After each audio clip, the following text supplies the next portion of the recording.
என்னன்னு தெரியுதுங்களா? உப்பு கறி நம்ம ஊர் சைட்லலாம் நம்ம பண்ணுவோம். அது காஞ்ச மிளகாய் மட்டும் போட்டு உப்பு இஞ்சி பூண்டு பேஸ்ட் போட்டு பரப்பி எடுக்கிறது.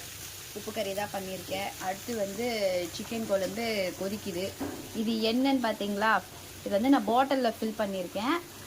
வெறும் வரமிளகாய், தனியா இதை வந்து நல்லா கருகாமல் வறுத்தெடுத்து மிக்சியில் போட்டு பொடி பண்ணி எடுத்தது. ரொம்ப ஃபைனாக எடுக்கக்கூடாது. இதை மாதிரி கொஞ்சம் லைட்டாக கொரப்பு இருக்க மாதிரி எடுக்கணும். நிறைய கொரப்பு இருக்கக்கூடாது, ஃபைனாகவும் இருக்கக்கூடாது.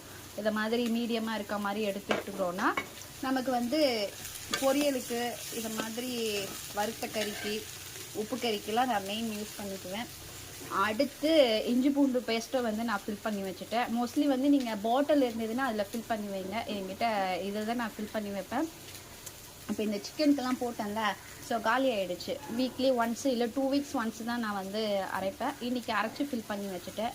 நீங்களும் இந்த இஞ்சி பூண்டு பேஸ்ட்டு ப்ளஸ் வந்து இந்த உப்பு கறிக்கு மசாலாலாம் போட்டு அரைச்சி எடுத்து ஃபில் பண்ணி வச்சுட்டிங்கன்னா டப்புன்னு எடுத்துக்கலாம். இது வெறும் வரமிளகாய் மட்டும் தானே போட்டு செஞ்சோம், அதனால் கொஞ்சம் இது போட்டேன்னா நல்லாயிருக்கும். இந்த ஸ்பைசி மசாலா கொடுக்குறோன்னா ஓகேங்களா.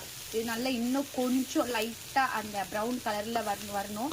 வந்ததும் ஆஃப் பண்ணிடலாம். இந்த ஸ்பெஷல் பொடி நான்வெஜ்ஜுக்கு மட்டும் கிடையாதுங்க, எல்லா பொரியலுக்குமே போடலாம். ப்ளஸ் வந்து ரொம்ப நல்லாயிருக்கும் புளி சாதத்துக்கு. புளி குழம்பு வச்சுட்டு கிண்டுவோம்ல, புளி சாதத்துக்கு போடும்போது ரொம்ப டேஸ்ட்டாக இருக்கும்.